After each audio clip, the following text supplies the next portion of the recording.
Hey everyone, welcome back to our channel. If you're new here, please subscribe. I'd really love that. If you're returning, how you doing?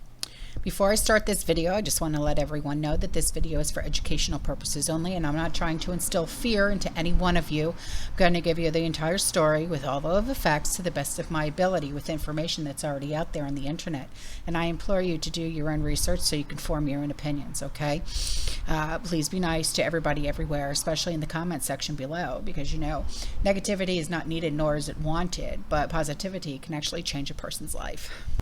So what we're going to talk about right now is the fact that Border Patrol agents have found an improvised device at the U.S. border with Mexico, as security experts warn that lacks of enforcement of laws will invite attacks on American soil in the very near future.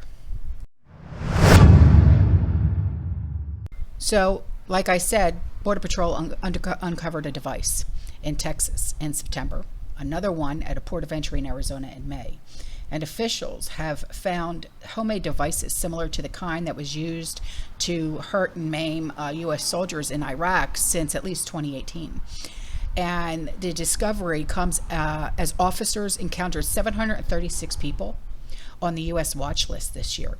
286 on the watch list between ports of entry over the last 3 years, compared to 11 during the last 3 years of 45's administration.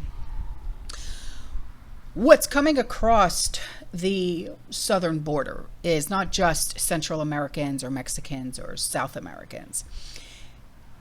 It is individuals from states that are bases for known extremist entities. Cuba, Iran, North Korea, Syria, Lebanon. And the San Diego Border Patrol issued a warning bulletin about a week and a half ago, something like that. And it said that we need to be on the watch for Hamas extremists coming across the southern border. Now, more than 500 people had crossed the U.S. border who hail from such hostile states like Afghanistan and Somalia. And we should be prepared that they could attack us from within.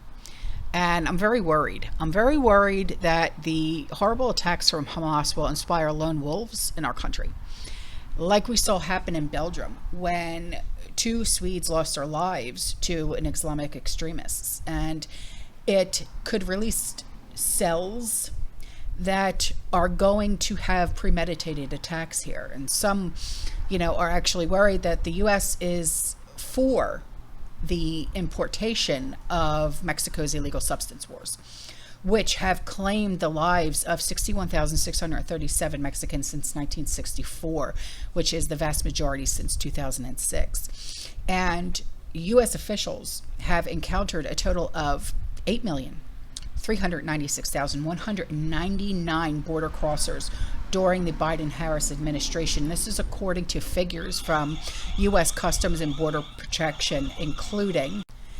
3,201,144 apprehensions in the fiscal year of 2023. 2,766,582 in the fiscal year of 2022, 1,956,519 in the fiscal year of 2021, and 471,954 in the months that 46 held office in the fiscal year of 2020. Now, the 8.4 million does not include the known gotaways who crossed the southern border, but they escaped. And DHS Secretary Mayorkas, he testified under oath that the number of known gotaways was over 600,000. But Border Patrol agents and whistleblowers, who are obviously, they remained anonymous, they said that the number is actually at like 1.7 million at the southern border alone.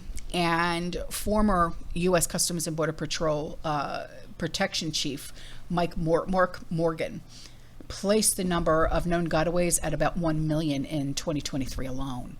So that brings the total who entered the U.S. during this administration to about 10 million.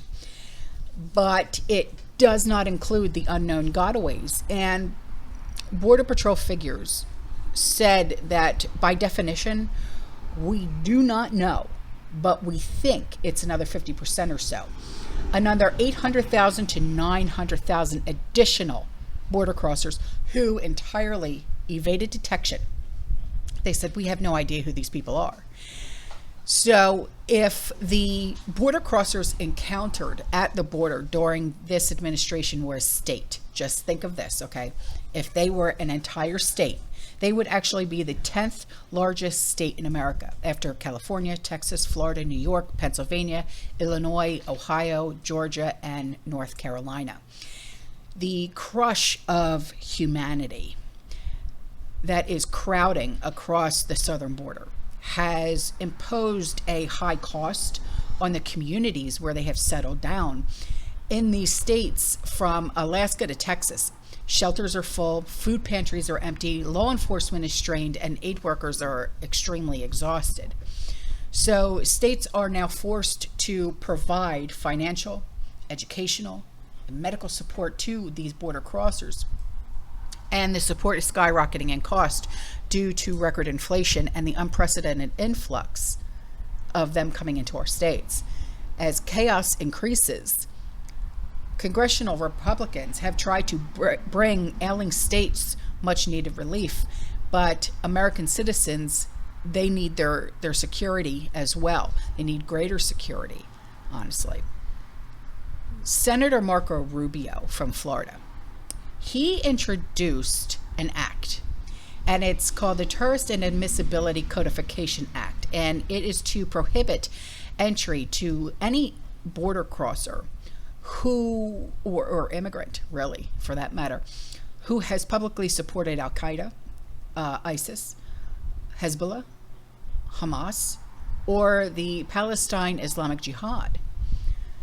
And this is coming right out of Rubio's mouth. He said, "It is our national security interest to ensure foreign nationals seeking to harm our nation are prohibited entry. Those that are already here must be removed." This is a very, very dangerous time for our country, everybody. Okay, this is not something to, put your nose up at or, say, oh, nothing's going to happen. We don't know. Nobody knows. You know what I mean? They could just all be waiting on one signal that's sent to their cell phones to say, okay, it's time. So, we all have to just be vigilant, okay, head on a swivel, but please, just know that not all Muslims are bad people, for the love of God. Don't just look at them cross-eyed because, they are of Muslim descent. So, this is just something that we have to be aware of and be careful. And like I said, be vigilant, head on a swivel, because you just don't know, and I think that,